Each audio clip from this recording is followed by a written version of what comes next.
Hello everyone, అందరికీ నమస్కారం. నేను doctor Vaishnav, general physician, fellow in diabetology. ఈ రోజు మనం ఫ్యాట్స్ గురించి తెలుసుకుందాం. ఫ్యాట్ అనగానే మనకు వచ్చే ఆలోచనలు దీంట్లో ఉంటాయండి. Oil, ghee, butter, vanaspati, Dalda. వీటిని మనం విజిబుల్ ఫ్యాట్స్ అని అంటాం. ఇన్విజిబుల్ ఫ్యాట్స్ అనేటివి milk, nuts, dairy products like egg, meat, chicken వీటిలో ఉంటాయి. సో మనం రోజు వాడే వంట నూనెలో ఈ రకమైన వంట నూనె మన హెల్త్కి మంచిది, ఈ రకమైన వంట నూనె మన హెల్త్కి మంచిది కాదు అని ఎలా చెప్పగలుగుతాం? మన వంట నూనెలో ఫ్యాటీ యాసిడ్స్ అనేవి ఉంటాయి. అవి రెండు రకాలు. ఒకటి సాచురేటెడ్ ఫ్యాటీ యాసిడ్, ఒకటి unsaturated fatty acid. Unsaturated fatty యాసిడ్లో రెండు రకాలు ఉంటాయి. ఒకటి మూఫా అంటాము, ఒకటి పూఫా అంటాము. మూఫా అంటే mono unsaturated fatty acid, PUFA అనేది poly unsaturated fatty acid.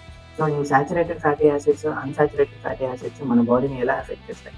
Saturated fatty acids అంటే మన బాడీలో ఇన్సులిన్ రెసిస్టెన్స్ని పెంచుతాయి, అంటే ఇన్సులిన్ పనితనాన్ని తగ్గిస్తాయి.